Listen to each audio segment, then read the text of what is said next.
Jerry Seabolt. Good morning. It has been 13 and a half years since we've last seen each other. You realize that? Yes, I do. As a matter of fact, I've been on the move. I think I'm in the witness protection programs. Right. Well, I mean, you're in Rome, Georgia. It's a good place to hide you out at, I guess. I shouldn't have said that out loud, huh?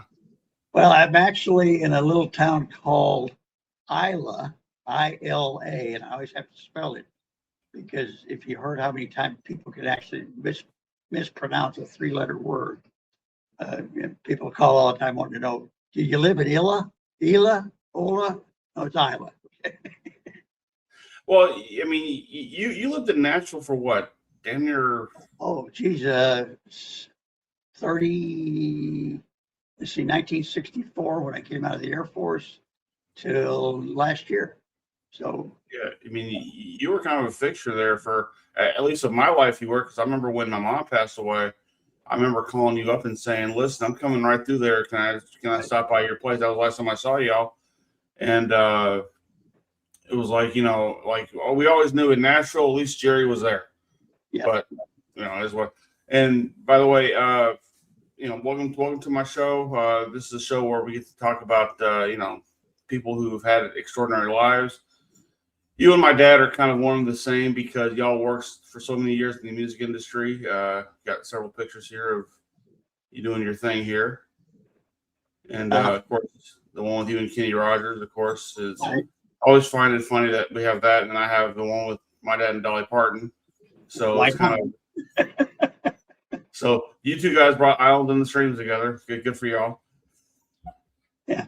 I've known you. I hope I don't ruin your masculine macho image, but Kelly Gifford, you used to sit on my knee, but you were about 3 years old at the time. Trust me, if you saw me doing the wrestling thing for a while, there was no masculinity in me. I was running like a snake. So it's all good.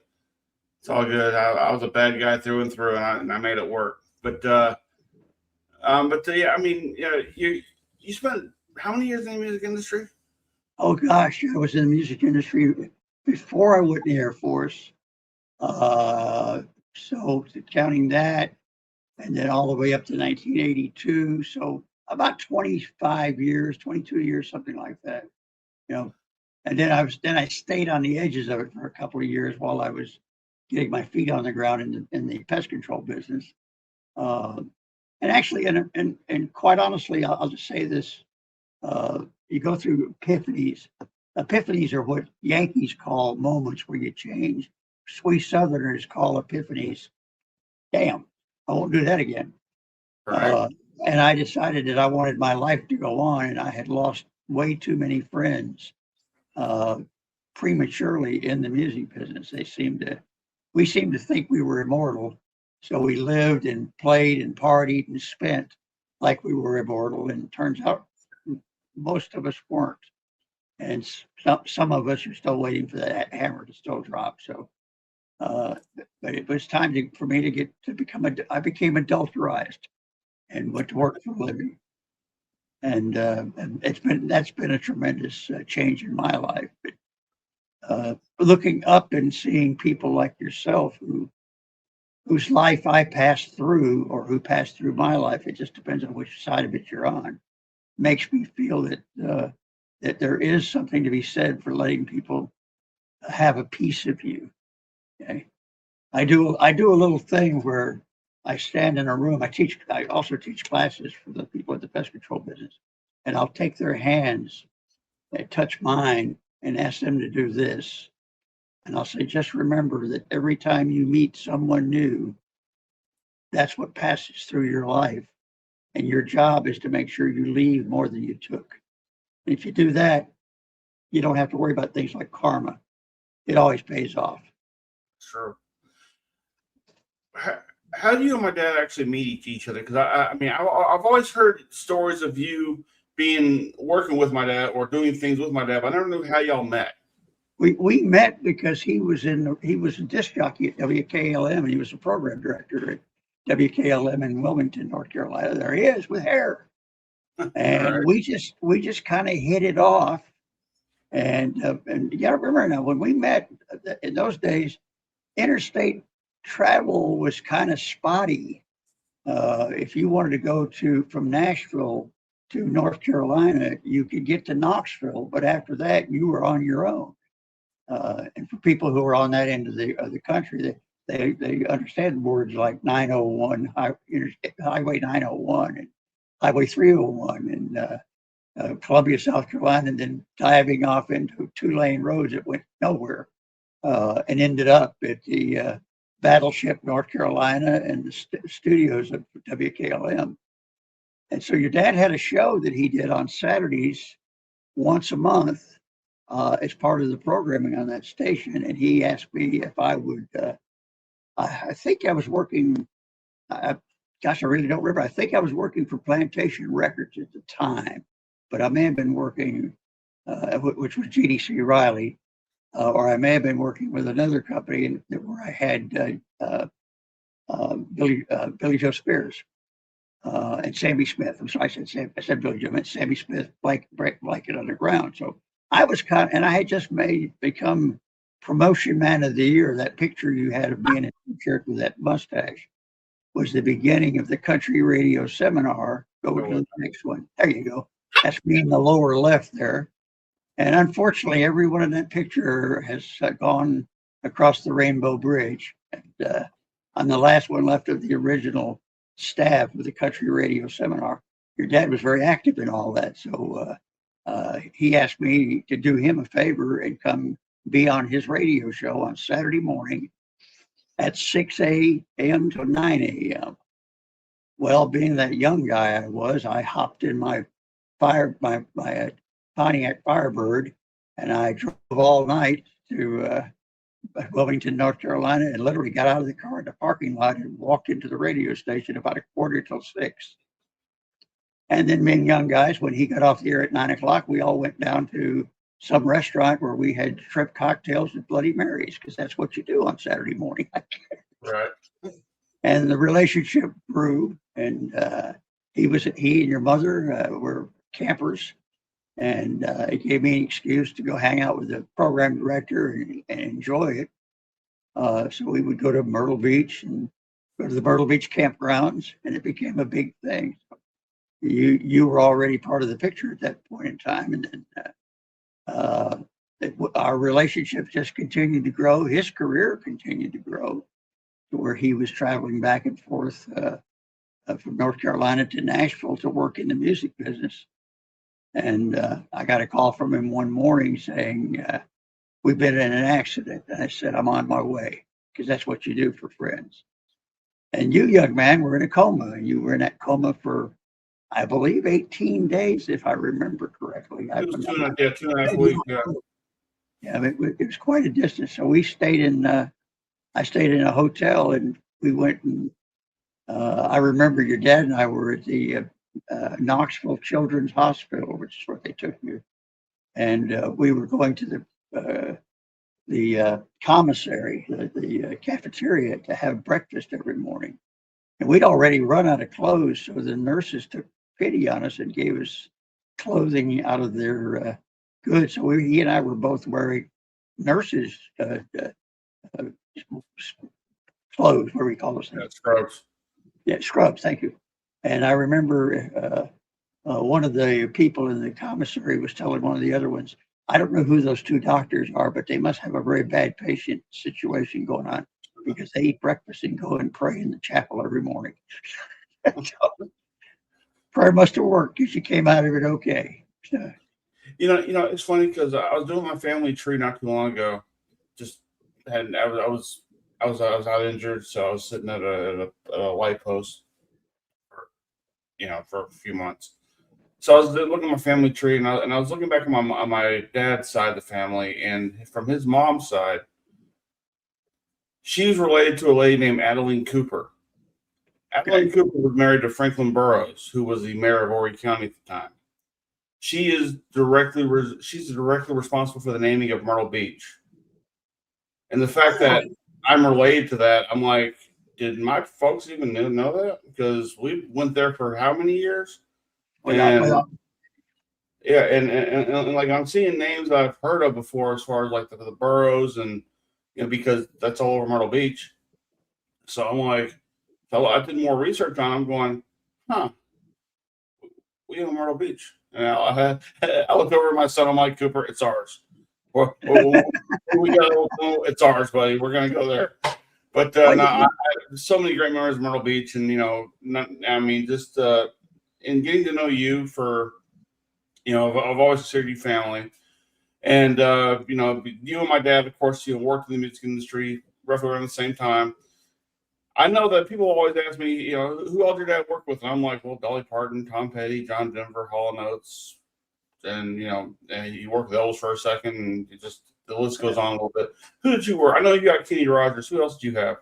well, I guess if I did this, I should do it chronologically. So the Okay. first artist that I worked with that people would know was Roger Miller when I was working at Smash Records, which was part of the Mercury, the record company. And then we had a guy walk in. I worked with a gentleman named Rory Burke. Rory is now a songwriter, and he's known. If anybody who's watching this who knows anything about the music business, Rory has written. He and a guy named Eddie Rabbit wrote many top 10 records, and he is known as the dean of Nashville songwriters. Rory's about 80 years old, and I get to see him about once a year when I go to the Songwriters Awards thing, and he's always there. And he and I get to spend a few minutes together. But we had a guy. He and I we were brand new in the record business at that time. He was the product manager for Smash, and I was the national promotion director. Woo, whoopee! And we had, as I said, we had Roger Miller until a guy walked in the door and said, "Hi, I'm Ray Brown, and I manage a guy named Jerry Lee Lewis, who used to be a rock and roll star." And he said, "I think he would make a great country artist." We thought he was nuts. I got to be very close friends with Ray over the next few years because it turned out he wasn't as nuts as we thought he was. So we took, and that's how I got to Nashville, by the way. We took Jerry Lee and took him to Nashville, Tennessee, and had a guy named Jerry Kennedy, who was the staff A&R director, producer for Mercury in Nashville, and was producing Dave Dudley and Roy Trusky and Farron Young and several other acts. And then he got to be Jerry Lee Lewis's producer, and he produced a record. The first record was a record called What Made Milwaukee Famous, Made a Loser Out of Me, and it went straight up the charts and was the first, not the first country record to be a big, big record. But back in those days, country records might sell 50 to 100,000 records. It was a big record. And we came out of the box and sold over 250,000 singles. And I can't remember how many albums he sold off of that thing. So he just broke into the country thing. Then they wanted me to come to Nashville to come and help work in the office in Nashville. And that's how I got to Nashville. You went where you went. I was in a 1965 Chevrolet Impala two-door towing a U-Haul trailer because that's what young guys did back then. All my worldly belongings belonged in a U-Haul. And ended up in Nashville with Shelby Singleton said, "Hey, once you get to Nashville, come see me." He had started a label called Plantation Records. And he was producing country music under Plantation and pop music under SSS International. So the minute I got to Nashville, I quit Mercury, went to work for Shelby as his national field promotion director. He gave me a brand new 65 Cadillac Coupe de Ville, which I went out and put 160,000 miles on, driving all over the country with my notebooks and my telephone. I actually had a telephone on the console. It was a dial phone. It wasn't like a cell phone today. You could call. You had to call the operator. They put the call through, and once you got 10 miles from the town, it didn't work anymore. So so I also carried rolls of quarters to use payphones to call people, and that's what I did for several years. And we had, as I said, we had Jeannie C. Riley of Harper Valley PTA. We had Peggy Scott and JoJo Benson was our first big R&B hit, Picking Wild Mountain Berries. And we went on from there. And I met this guy, by the way, named Leland Rogers. Leland Rogers was a radio guy out of Houston, Texas. And he and I got to be very, very close friends. In the music business, it's a really small business. Everybody knows everybody. Leland and I kind of drifted apart, but several decades later, he called up and said, "Hey, Jerry, Kenny Rogers, my brother, is wanting to move from Warner Brothers because he and the First Edition are breaking up." And I had moved on and moved on and moved on. I had gone to work for a company that was that had Sammy Smith, and then so Jack Messler, who was on my left up there, he and I flew to. That picture was taken in Tulsa, Oklahoma, the night that we signed Kenny Rogers to United Artists Records. Jack had out a coat. I was wearing the sweater I was wearing in Nashville because they lost my luggage, and we never did find it. So, and Kenny came off stage to take that picture and went back up. He was supposed to come onto the label. That was going to be the last show that they did in the United States. In the First Edition, we're going on tour with Kenny to go to New Zealand. And somehow they got into some sort of a shouting match, and the tour got canceled. I never did know all the details. So that was literally the last show that they all did together. So we got to be there, sign a contract with him, and I got to go out and spend some United Artists money to buy me a coat. All right. So it was and nobody wanted us to sign Kenny Rogers. He was a has-been. I mean, he was coming off of not having had a hit in several years. There were those people like myself of my age that thought he was the greatest thing since sliced bread. Jack Messler thought he was wonderful. His own producer at the time said, "Well, I don't know. It may not be a good idea, but if you and Jack like it, we'll go ahead and do it." We took Kenny in the studio. I say we. I have no musical talent whatsoever. We took Kenny in the studio, and he cut a song that was written that was called "Love Lifted Me," which was a takeoff on an old gospel tune. Anybody that knows anything about gospel music, that's a very standardized gospel tune, but they put new words to it that said, I'd write a simple song. If the world would sing along, I'd call it a love song to you. And who knows, I'm liable to take a song from the Bible. And that's when it went through, and I sing "Love Lifted Me, Love Lifted Me."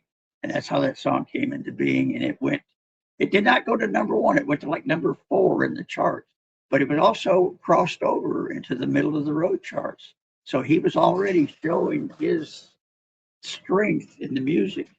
And by the way, he's the smartest businessman I've ever known. Every penny Kenny made, he made it make more money. People would laugh at us because he started out with I can't remember this. It's a British version of the Learjet, which seated about 10 or 12 people. And before he was over and done, he had like 4 jets, one of which was the same model that Elvis Presley had. But he had 4 different jets, and he had them all leased out, including he leased it to himself. So when he wasn't on them, somebody else was renting them, and he was making money from that. When we signed him to United Artists, and he had his first big record, which was "Ruby, Don't Take Your Love to Town." No, that wasn't Ruby. It was a bar in Toledo across the "Love Lifted Me." No, that's not it. What is that song? I'm having a brain fart. Anyway, so he had a Gambler, was it? Yeah, no, not the Gambler. That's the Gambler. The Gambler was a big record, but this was his first big hit. It'll come to me while we're talking, because that's what old people do. But they decided he wanted to have a rollout party for it, and Kenny said, "Hey, why don't we have it at my house and celebrate my wedding to Marianne?" Until we married Marianne, who was one of the Hee Haw Honeys. And so we said, "Hey, that's a great idea. Let's have it. We'll invite the disc jockeys from Los Angeles and all the in people."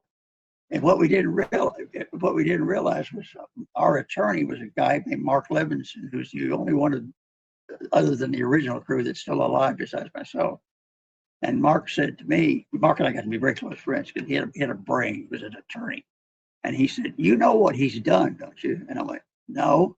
He said, he's convinced us to do this party. So therefore we have to go out there and sod his lawn and put in trees and put up tents. And we're paying for his wedding parties, what it's boiling down to. And I went, I guess that makes him brighter than us because none of us are bringing in that kind of money. So, and that was just the way his mind worked. He never, ever stopped thinking way ahead. We would run into each other on the road because part of my job was to go see him, and he would be staying in hotels at that time. That was kind of before the jets, but he would be staying in hotels at like Motel 6 or the 8 Days Inn or whatever, Days Inn. I call it 8 Days Inn, and he would stay places like that because he wanted to take some of that money home. And if the band wanted to go have dinner with the promotion guy, go have dinner with the promotion guy. I'm buying. So he didn't have to pay for that. So it was a very moving part of my life. And in the middle of all of that, let me drag this around a beautiful circle. Your father and I had this relationship that's just got deeper and deeper and deeper. I would have to come to, y'all were living in Carrollton, Texas at that time, which I can't even find when I go through Dallas. It's all kind of grown up around it. Yeah, I know. I know. And I remember one time knocking on the door. Your dad had gone to Nashville to work, and your mom was she was a nurse, I believe. Yeah. She was still medical center. Yeah. And I knocked on the door.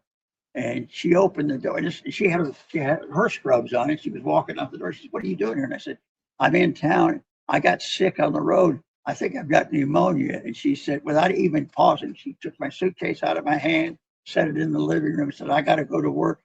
Food's in the refrigerator." I spent the next week on your couch in the living room with pneumonia.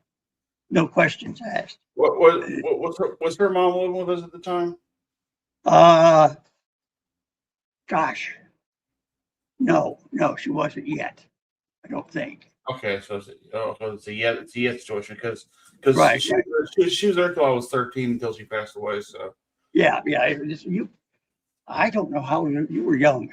I was born at that point. That's when he first went to work for RCA. So he was traveling back and forth, and then you all moved from Texas up to Atlanta, I believe, when he took over the Atlanta market. So, yeah, we did Atlanta for 6 months, then we did Nashville for 2 years, and then we came back. It was you went to Nashville, and then you went back to Texas, if I remember right, or did you? Yeah, okay. Yeah, it's amazing how I was in North Carolina about a year ago. Yeah, dog killing me. But I that shit up. But no, anyway, buddy of mine's a wrestler out in Sylvan, North Carolina, and he invited me to come out there to cover a show. And I was like, it's like North Carolina's like, yeah, we got barbecue. I'm like, okay, you got me sold there. I'll make the trip. So I drove all the way out there, and I'm like, and I'm in North Carolina. I'm sitting there going, I'm in the western part of the state, and I'm like, normally I'm part of the eastern part that I grew up with. So I'm sitting there going, this is nice. I see myself being up here eventually, and then I'm like, Gary used his damn time change though. Don't mind that, but yeah. But I'm with both y'all's asses. Y'all keep that shit up. Well, you need to come to Georgia if you're going to live. It's only 4 hours to North Carolina, and the Georgia state legislature has a bill on the books right now that they're trying to get passed. Time zones are set up by the federal government, but there are areas where you can be something else. So Georgia has decided they want to go around. They don't like being they like being in the Eastern time zone because it's an hour later or an hour earlier, depending on how you look at it. But we live in Isla, which is right on the edge of Georgia. And it's right on the edge of the central time zone. So they want to make Georgia under the Atlantic time zone. So they don't call it East, Middle, Mountain, or West. It'll be the Atlantic time zone. So it will be permanently on daylight savings time. So it will be the same time zone with Georgia with North Carolina half of the year. Oh. Because North Carolina will go back and forth, There was talk that Texas was going to do away with daylight savings time, and I work in Oklahoma. I work at Windstar. We're like a mile into Oklahoma, so when I was living in Texas at the time, I was like, so let me get this straight. You're going to change the hour in Texas. I got to figure out my work schedule, 47 miles north of me. Right. No. Stupid. I keep my watch on Eastern time, and I have learned how to just automatically translate it because I run back and forth, and I do a lot of these podcasts with our group conference calls. But we do they like to do videos because they like to see my shining face, like Zoom and everything else. No, and we use Zoom, and they always set the Zoom calls up in your local time zone. Well, that's okay if I'm in Eastern time, but if I'm in Memphis, that's Central time. I've got to remember, as I told you, that I would like to. I'll do this on your time zone. That way, it was made it a little bit better for you. It gave me a chance to drink coffee for an extra hour, but no, we won't get into that. I'm glad you know. When you get to be 81 years old, you drink all the stimulants you possibly can. Okay. I'm still. This is a good time for you to tell me I don't look it. Oh, Jerry. The one thing I know about you that I will not. Guys, best thing about this thing, I can edit a lot of this shit. The one thing about you, Jerry, you live so many different lives in the music industry through everything else you've done. If you're 81, that's just being nice because you have gone through everything that I can imagine. Let me interject this. 2013, 13 years ago, they opened me up and did a quadruple bypass because they told me I would die shortly. And that was 13 years ago. And back 5, 6, 7 years before this, even 2009, I was diagnosed with cancer and went through chemotherapy for a year, 8 months. And so no reoccurrence of that. I just look at it that the good Lord, who I believe in very strongly, if you remember, got a reason. I'm an ordained minister on top of everything else because I wanted to do a food ministry, but I wanted people to take it seriously so it wasn't just a do-gooder. So I made it into kind of a church. We call it Manna Food Ministries.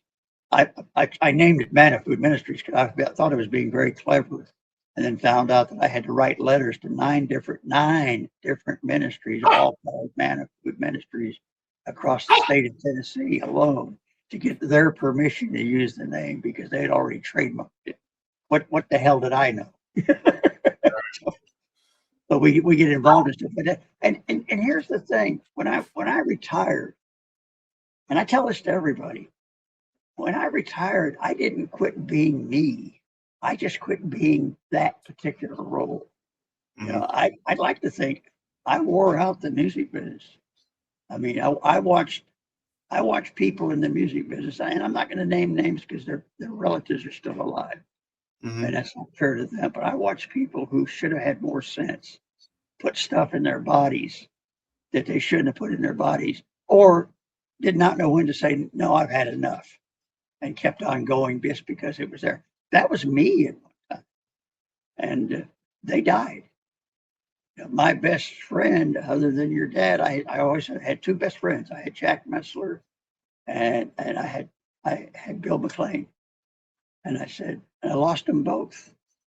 And the world gets a little lonelier every time. So somebody asked me the other day, who do you have as a friend? I said, the only friends I've got are the sons, daughters, and people I've met who are of a generation below mine because I want them to outlive me. I don't want to share that pain again. You know, I buried my my my mentor, who was in the American. I was in the American Legion for 28 years as an officer, and his wife called me 2 weeks ago and said Jimmy died. And I said, I'm so sorry. She said, I said, when's the funeral? She says, whenever you come to preach it.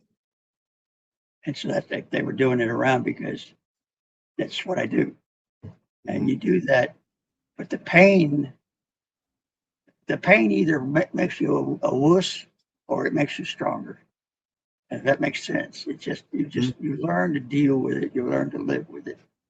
You know, so it's a kind of thing you do. And it goes back to this, sharing part of your life with everybody you meet and making sure that it builds them up, not tears them down.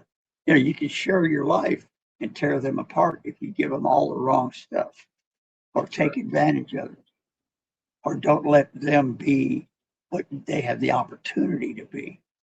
If you took a lot of adversity in your life and you turned it into an asset. You know, I saw you in a hospital room where we didn't know if you were going to come out of there, but you did. I saw you when you had to learn how to talk all over again, and now you can't shut up. Now we go. And that's great because you're doing that, and you're doing this for fun, giggles, and making a living. So that's the things that are important in life. Is if you take them and you just don't count the cost, don't count. We have friends that we don't care what color they are, we don't care what sex they are, we don't care what their pronouns are. We just care that they treat us right and we treat them right. And if they reach out to us, we're there for them. If you don't do that, then you're a hypocrite. And I don't know if I like anybody thinking that I'm not who I say I am. I have a philosophy, Trey, and you've known me long enough to know that this is gospel. I want people to look at me when I walk away from you and see the same thing that they hoped they were going to see when I walked up. I want people to look at me and go, man, he's transparent. Wow, you don't ever have to worry about what he says because what he says he means, and what he means, he says it out loud. And that's the way to live a life. You know, the fact that people are paying attention to what you're doing tells me that's working. Well, you know, it's funny because, like, you know, with the talking thing and the stuttering I had to deal with for such a long time, when you kind of find yourself not knowing what your identity is for such a long time, because for a long time I was always my dad's son, right? Right.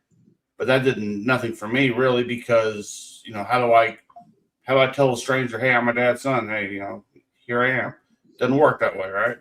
Right. So when I got through professional wrestling, the first time I went through it, I kind of tried to find myself in a way with that. Didn't quite work the way I wanted to. So then I got away from it, got a family, drove a truck, did everything I had to do to make a living. And I came back to it as a manager, and like the Podfather name that you see here has become who I have become as far as my personality, whether it's, you know, me working as a bad guy or me just spitting out facts or whatever. The fact is that, you know, I had people who will sit there and boo me knowing that I was right about everything I was saying. They're going, yeah, he's right, but we don't like him. It's all good. And I mean, and again, you know, when you have people who when you're acknowledged by your ring announcer and you stand up and like half people behind you are cheering their heads off for you, the other half sitting there booing you and saying, see, it matters, kind of 50-50. I can deal with it. See, and I respect it. I get that. I'm married to a woman who was born and raised, and we live in her. We inherited her mother's house, so I'm 11 miles from the University of Georgia. I was born in the same state that University of Alabama is. If you think life is in hell, come around here on football season. Right. Oh, yeah, it's funny because you know, through all the certain means we have of finding who your family is and like family trees and everything else, My mom had told me a long time ago, right after Dad died. We were at Myrtle Beach. She was drinking way too many at the time, and she had told me, and you have another sister. I'm like, I know Dad had two daughters. So am I missing something here? So yeah, I had one that had to go for adoption. I'm like, oh, okay, well, fortunate my dad, so it's all right. Well, I guess there's someone else out there. 2 years ago, someone found me on 23andMe or whatever thing was, and she said, I'm a quarter related to Dakota. I think it are 10% or 25% related to Dakota, your daughter. So I think you and I we're brother and sister. And then we kind of did some backtracking about, where were you born and everything else. And I'm like, well, I don't know my mom to really rely on to ask her this stuff. But I found my other half sister through her, through this whole entire thing. So, and she's a big Georgia fan, by the way. She lives up in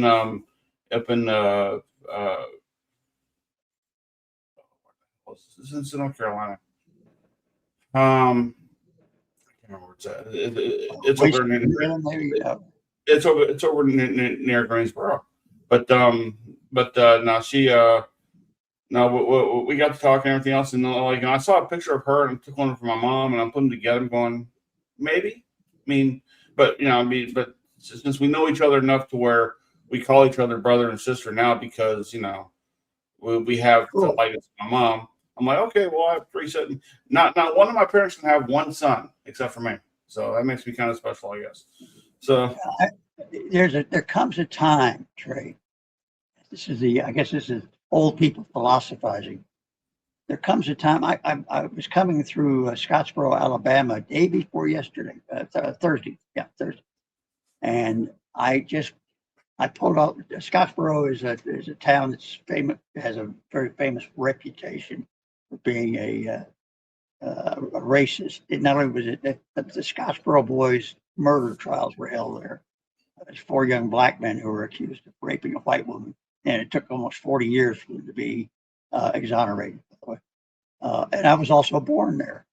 I was born in Hodges Hospital in Scottsboro, Alabama, which I'll tell you how small the hospital is. When the hospital moved into their new building, they converted the hospital into a 6-flat apartment building. That's it. And I have a picture of it. But I was driving through there the other day, and I stopped at a funeral home and said, I'm trying to find Sam Wallingsford. And the guy, and you can only do this in small towns in the South. And he goes, oh, he lives 2 blocks down and turn left. And I walked up and knocked on the door, and I said, this gentleman answered the door, and he said, Jerry Seabolt. I said, Sam, how are you? Is my cousin, is Linda here? My father's niece, and they are the last living people on that side of the family. And he's my age.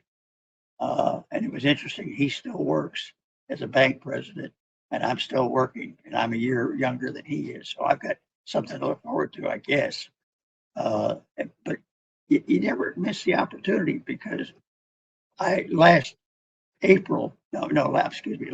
February, I had to drive to Elberton, North Carolina, to bury my last uncle on my mom's side, and he was my hang-around buddy. When I was a kid, he was 16 and I was 6, and he kind of took me under his wing and became his little brother. So I will never doubt the sincerity and the need to make sure that you keep those lines of communication open every chance you get, because you never know. You literally never know from the time you hang up till the next time you hear about somebody going away or going ahead, I guess, or transitioning, or whatever euphemism you want to use. Right. But that's important in life. It's what makes you you. Because I don't care what anybody tells you, you are a composite of everything you are. I look at you and I remember what your grandfather looked like, because you have a lot of his looks. I was the same hairstyle. I blame chemotherapy. You'll have to pick up your own excuse. This part, I still dad this one thing, because remember, Dad, he had the hair around here, bald in the middle, and he had an island right here, right? Right. I used to tell him a long time ago. I said, Dad, if that ever happened to me, I'm nuking the damn thing. I don't care. I know I have a scar on my head. I don't give a shit. I'm just gonna nuke it. Yeah.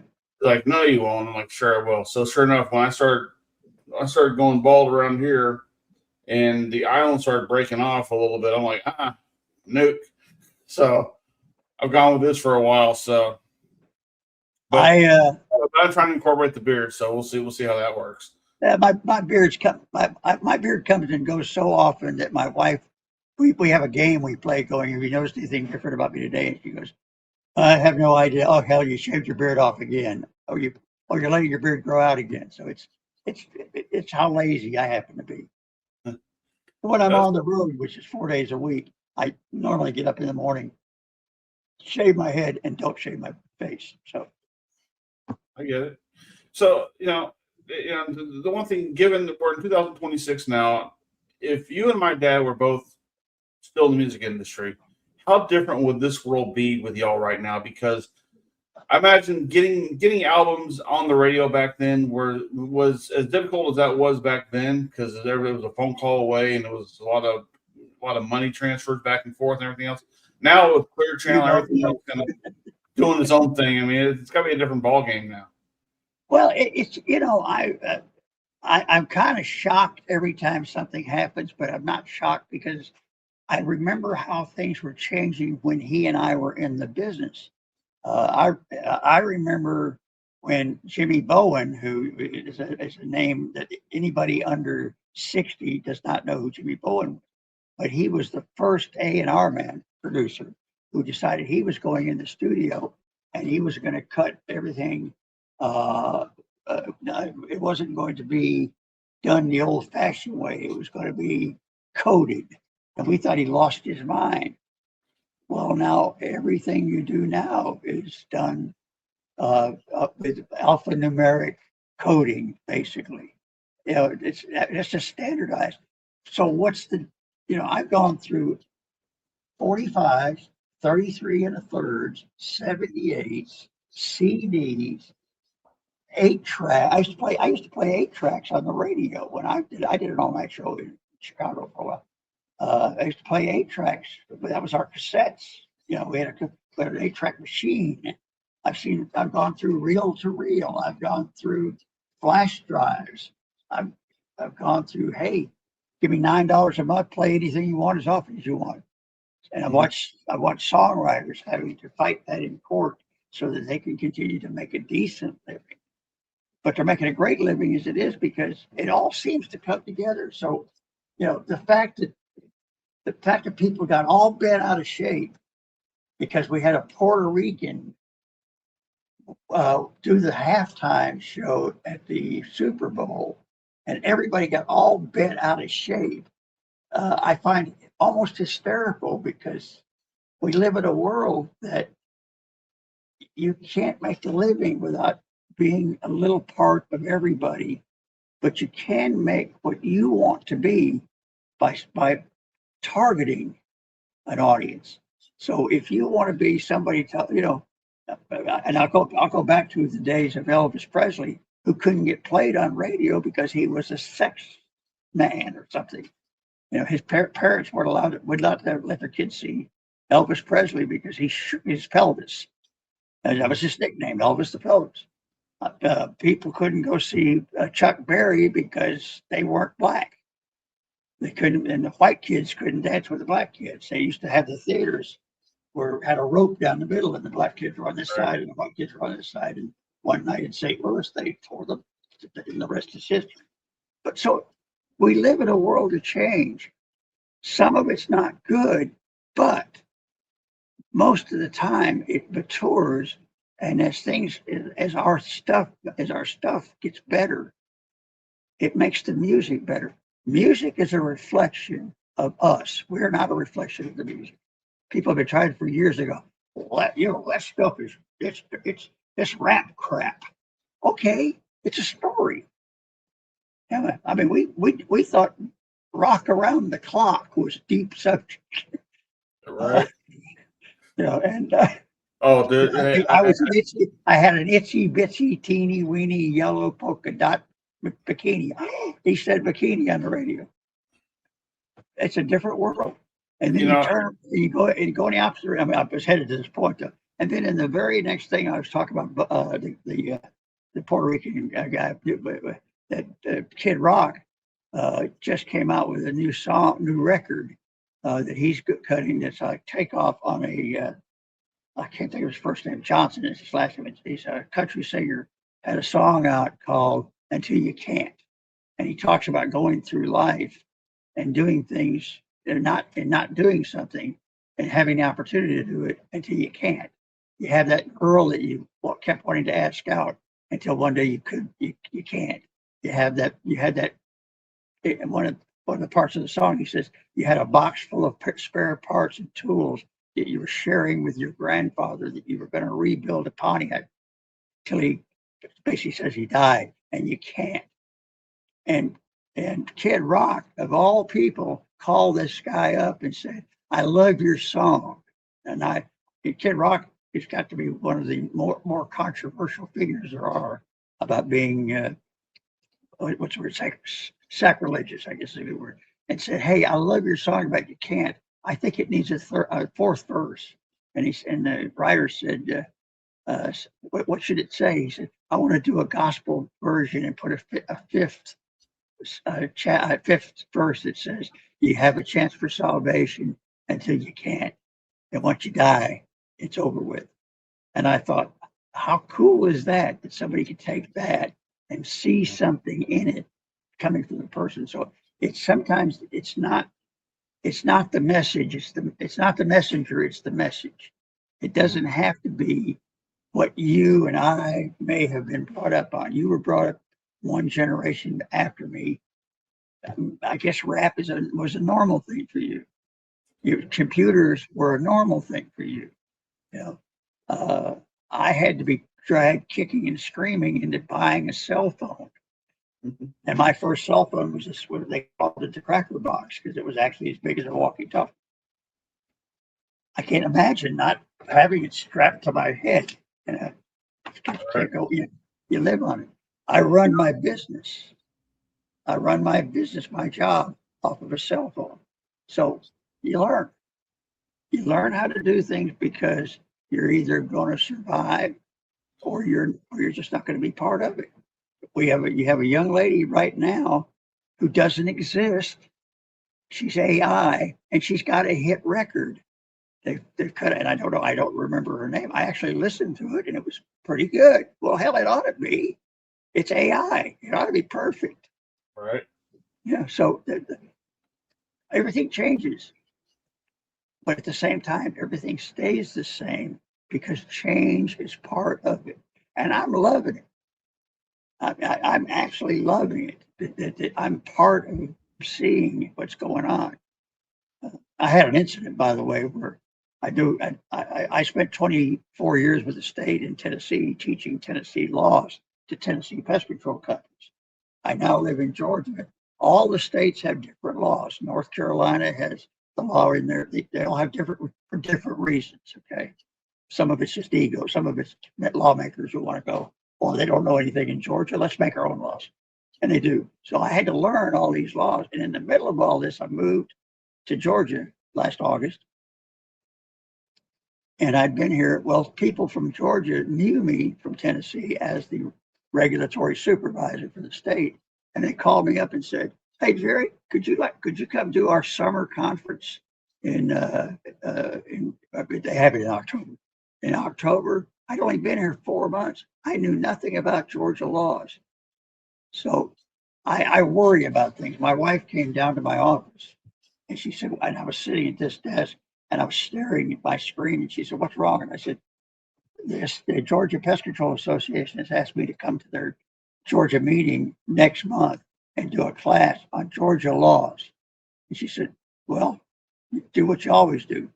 And I said, "I can't fake it till I make it on this one. I got to figure it out." And so I sat back and I was sitting right here and I went, "You know what? This is a time for you to jump in or jump out."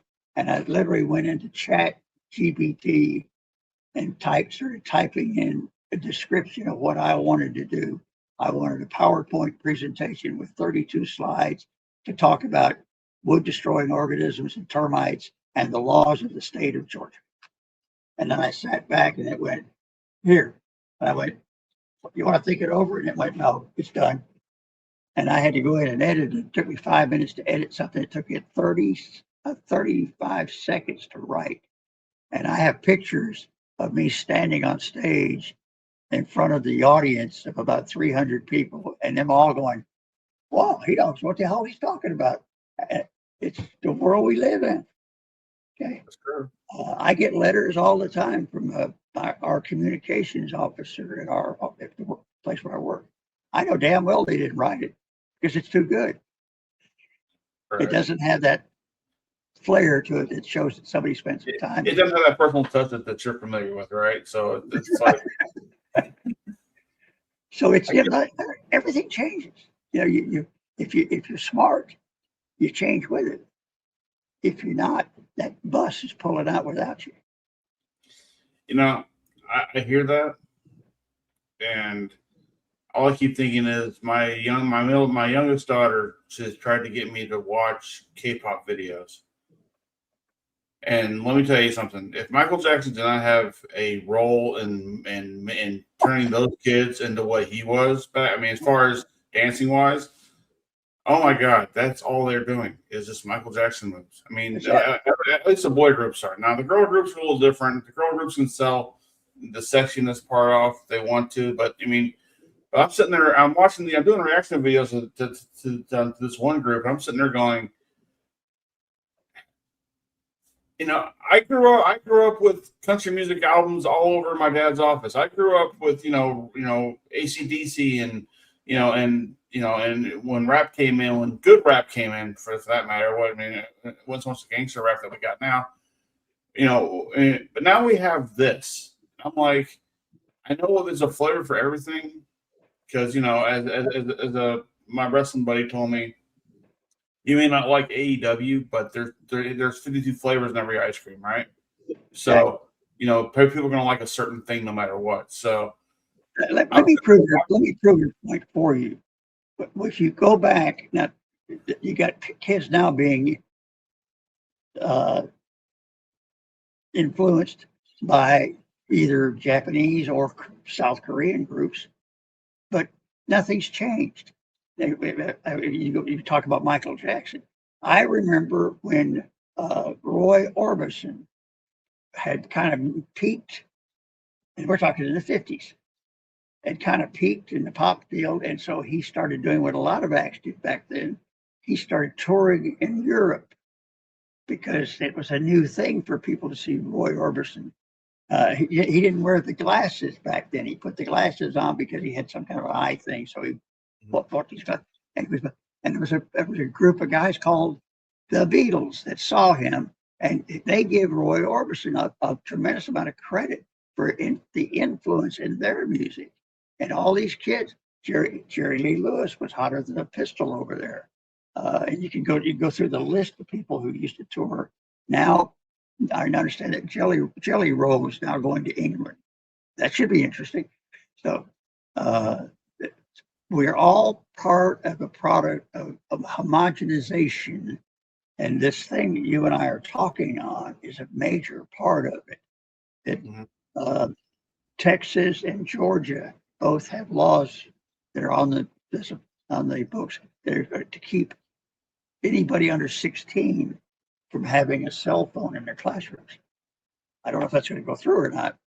It's already a law in Georgia that grammar schools can enforce it. So because people are paying attention to what's going on. Everything we do as a human organism is a result of evolution of everything. I talk to people quite a bit about testing. They have a problem with people who test on computers because their pass rate on computer-driven tests has dropped dramatically. Pest control operators, like lawyers and CPAs and doctors and nurses, have to get certified applicator points on an annualized basis. They have a hard time passing those tests and taking those classes because we have this thing called TikTok. and TikTok is 20 seconds or thereabouts. So people are teaching their brains that they only have to pay attention for 20 to 30 seconds. And so the attention span thing is going away.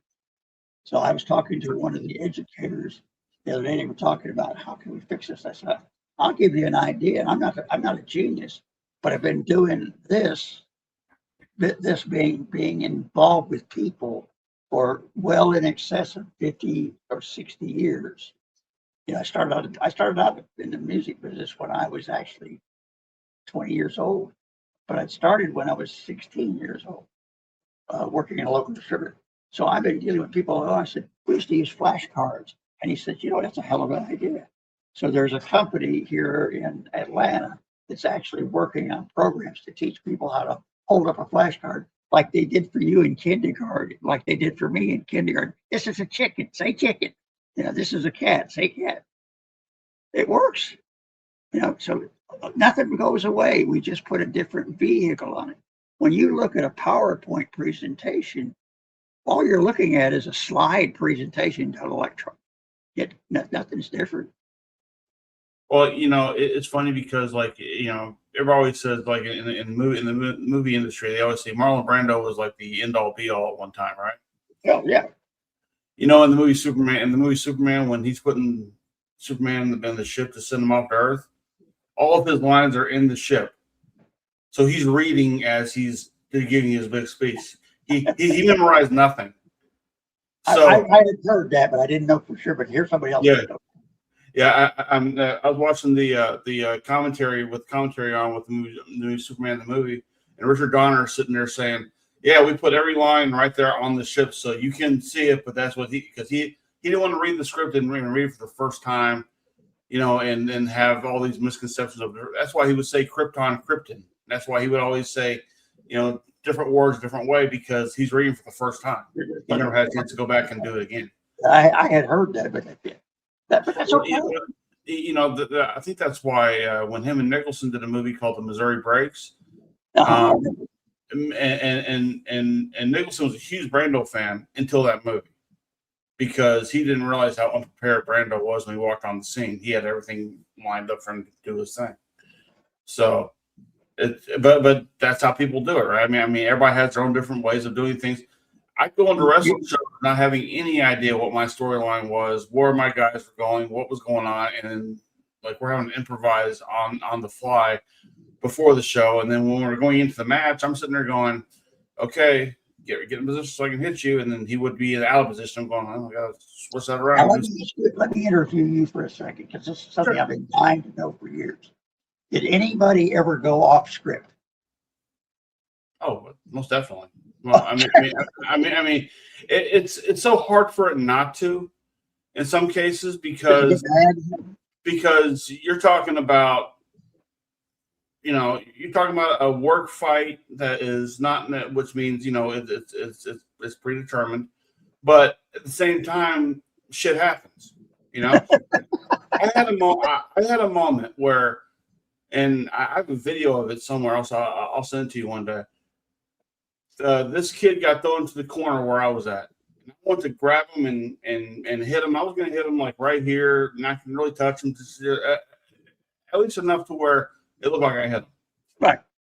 He moved, and I whiffed, and I was pissed, like, because again, I'm around the audience who already thinks this shit's already fake. You know, I got to make them think that what I'm doing is real.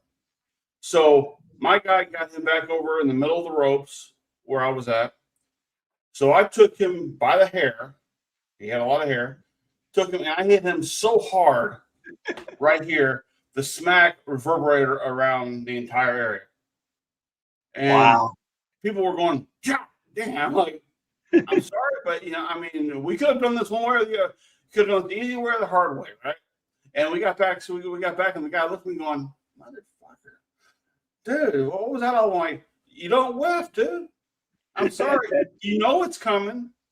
You know it's coming. I mean, look, when I used to wrestle and I had a big 400-pound guy going to squash me in the corner, I don't move. I don't move while King Kong Bundy comes in and smashes me in the corner, hits me with an avalanche. I sit there and take it. and I make sure he looks really strong when I go down. That's how, this is the perception we have to give the audience. And a lot of these kids nowadays, like especially in wrestling, they don't understand the idea of what professional wrestling is. They see all the moves through tables and nasty ass shit. All the stuff that is holy shit, this is awesome chance. But never was it ever enough to where this is storytelling. And that's what pro wrestling is storytelling. Right. And that's what we're trying to do is, look, I had a kid at the end of one show one time. He walked up to me and says, "Mr. Podfather, can I have your autograph?" I took his little thing. I drew a straight line. So here you go. You got to buy the rest. He went to his parents and complained about me. I'm like, this is not the complaint department. I'm sorry. This is entertainment, And he comes in and says, "Well, so what's going to get my kid an autograph?" I'm like, "Did he hate what I did?" Yeah. Does he want to see me get killed in the ring? Yeah. Then tune and buy a ticket next month and see what happens. That's how this works. I had a kid who came to the ring with big old wrestling headgear, right?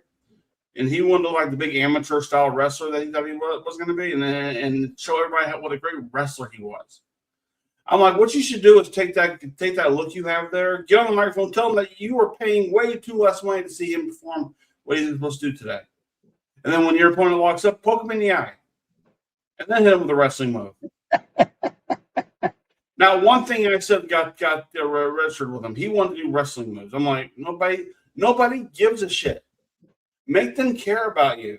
Well, it's a story. You said it already. It's a passion. It's a passion story. It's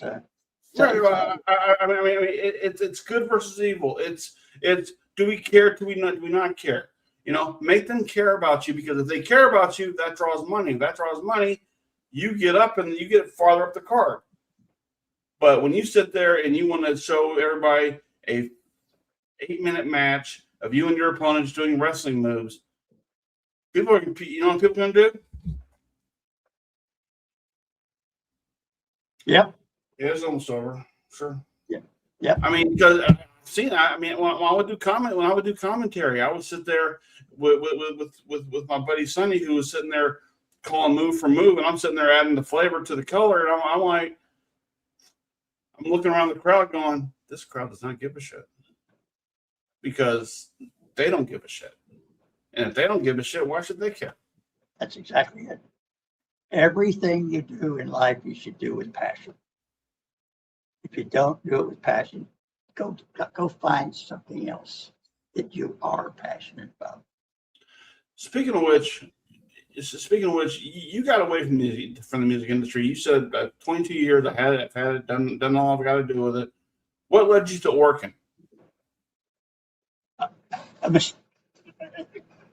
Trey, my life has been a series of being in the right place at the right time.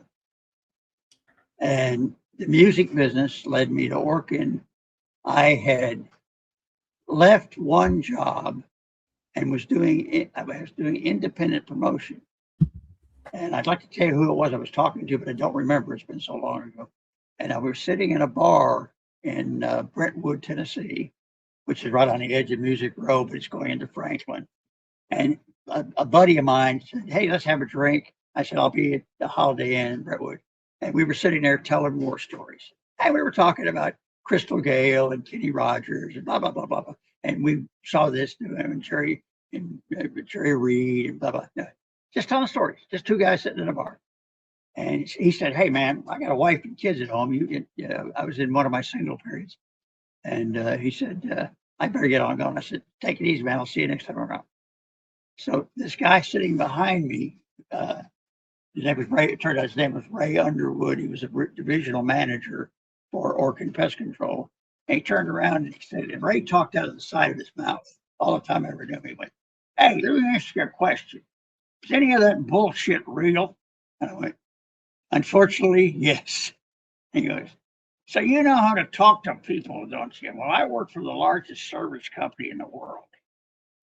If you want to shave that beard off and come by Saturday morning and talk to me, I'll provide you with a job." And I went, "Well, as long as you pay $65,000 a year or more, I'll talk to you." He went, "Well, you won't start out for that." And I got up on Saturday morning and thought, what the hell? And got him, and just went up, I was going to go over and shoot the breeze with this guy. And he ended up offering me a job making $30,000 a year as a trainee. Now, here was Mr. Vice President of United Artists, a trainee at Orkin Pest Control. And their idea of training was that they put you to work in the field to do every job you're ever going to have to do.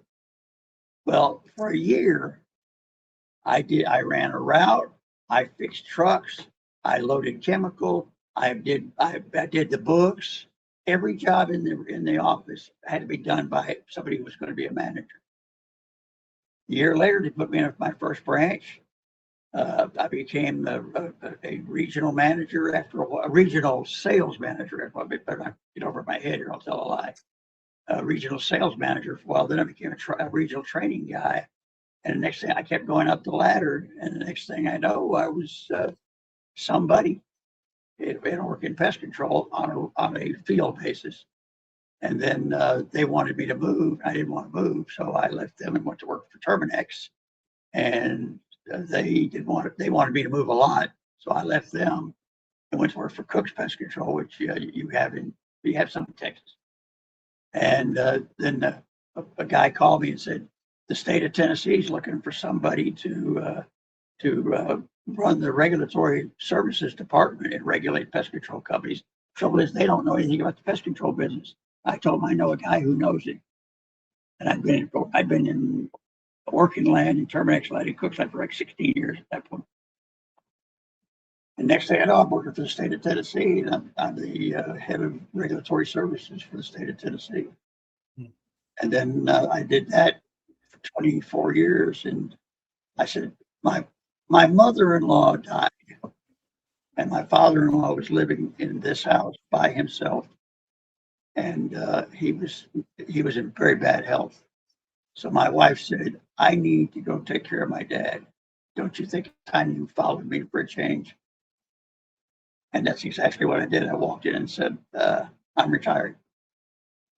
And they said, you can't leave yet. So it took me 6 months to retire because we had to find my replacement. And I got here, and I was here 4 weeks, and the phone rang, and I had to go back to real work. So, but it was nice. The vacation was nice for 4 weeks. Right. But that's how your life, see, it's how your life is. All businesses, the wrestling business, the podcast business, the music business, the pest control business, the storm door business, they're all little tiny businesses where your reputation precedes you.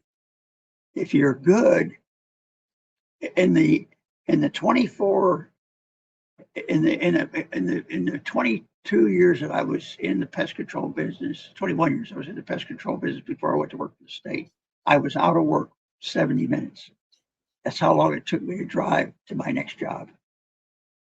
You can't be out of work. And all I had to do is pick up, and I literally, my job interview was, hi, I'm Jerry Seabolt. I'm thinking about moving to Birmingham. You told me to give you a call if I was ever going to be available. I didn't tell him I just quit my job 5 minutes ago. And he said, man, I'm glad you called me. I got a job open that I needed to fill, but now I don't have to interview anybody. Get your ass over here and go to work. That was the total interview. Had I been the kind of person that was not dependable, it's hard to find a job because everybody knows you're not dependable.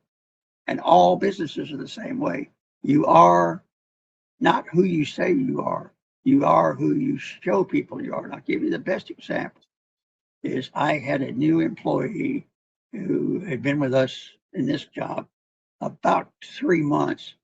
And he said, you got the easiest job in the world. Well, I said, what are you talking about? I said, your boss calls you once a week. I said, he calls me every Friday at 1 o'clock. We talk for 30 minutes. I mean, to the minute. And he said, I'll talk to you next week. Bye. And I said, you know what people say to him behind my back?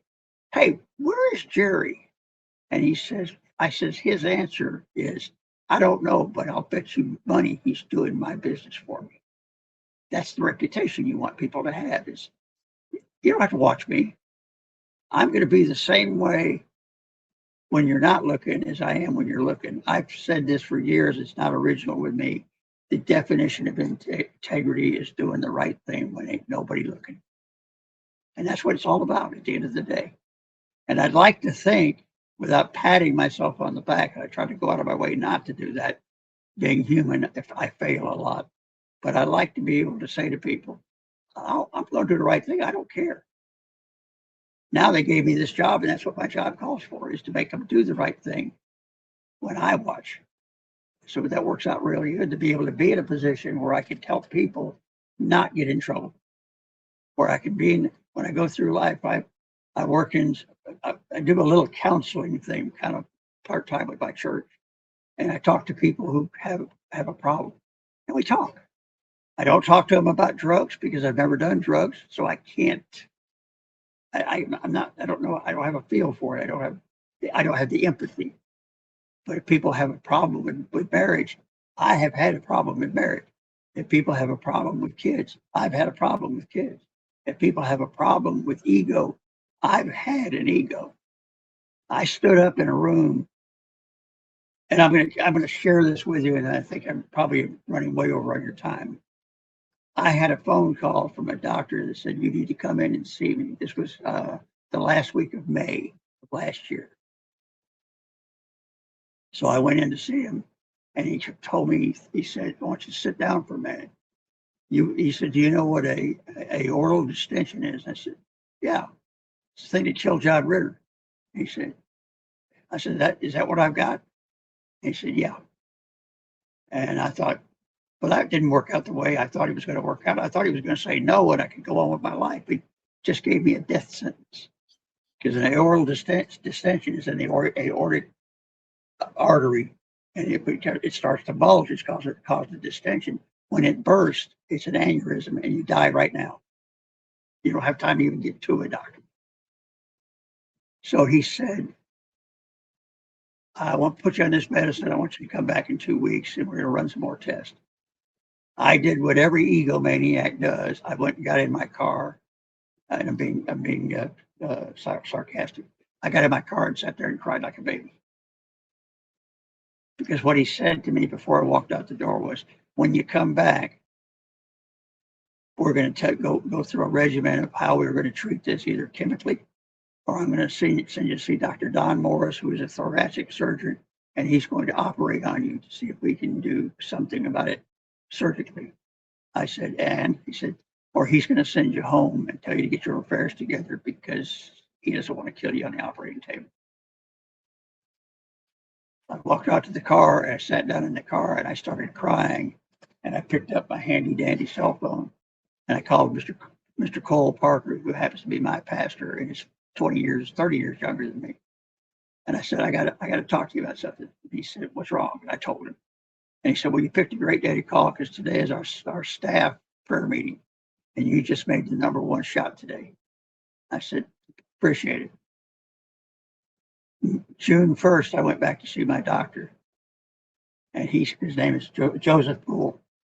And he pulled up his little stool, and he put his hands on my knees. I'm sitting up on that little thing. And he said, what did I tell you the last time you were here? And I said, well, you told me I had to go see this guy, and he was going to decide what you were going to do. He said, yeah. Did I give you his address? I said, no, you never gave me his address. He said, well, if you go out my front door and turn right, his office is across the hall, first door on the left. I said, well, I appreciate that. When I go to see him, I'll know where to go. He said, I want you to leave here now and go over there. I said, why? And you know all the things he told me, that we were going to do it chemically or we were going to do it surgically. I said, why? He said, I want you to go cancel your appointment. He said, we've done an EKG on you. We've done I want to say an MRI, but I may be wrong about that. But we did a scan on you. He said, we can't find any sign of it. I said, what do you mean? He said, it's gone. I said, well, what do you mean it's gone? He said, it's not there. And I went, wow. Just like that, he said, just like that. I got no answers for you. So as coincidence would have it, the following Sunday was going to be our last day in our old building at church. We were moving into it. We've been blessed with a new building. And the pastor said, I want 3 people to come up here and give us a very short version of something that's happened to them in the church. And I had already said, well, if you do something like that, I want to be last. And he said, please don't get up there and give a speech. We want this to be sincere and short. I said, it won't be a speech. So two people got up. Third person, he said, well, before we end this service today, Jerry's going to come up and he's going to say something to us. He says, and you don't know how much I'm dreading handing him a microphone. It's like giving somebody a loaded weapon. And I walked up and I took the microphone, and this is what I said. I said, my wife's name is Deborah. I said, is Debbie here? And this little lady, about 70 years old, is in the second row. I said, would you come up here? And she said, sure. Now there's 300 people in this room. And she walked up and I said, I just found out that you're the head of our prayer team. And she said, I am. I said, I want to thank you for saving my life because God listened. And I said, I'm going to say something to everybody. I said, let me tell you all something. All my life, I have been an egomaniac, and I've always been the center of attention. If anything happened, I want to make damn sure I got credit for it. May not have deserved it all the time, but I got credit for it because it was all about me. I found out June the 1st, it's not about me, it's about God. And if I don't put if I put myself in his hand, it'll always turn out okay. Trey, it has always turned out okay because that's the man I've turned into. And I thank your father for part of that. I thank your mother for a lot of it. I thank the fact that I've been part of your life for letting me be that way and letting me grow into manhood. And all the people that have touched my life and have allowed me to touch theirs. And I thank you for inviting me to talk to you.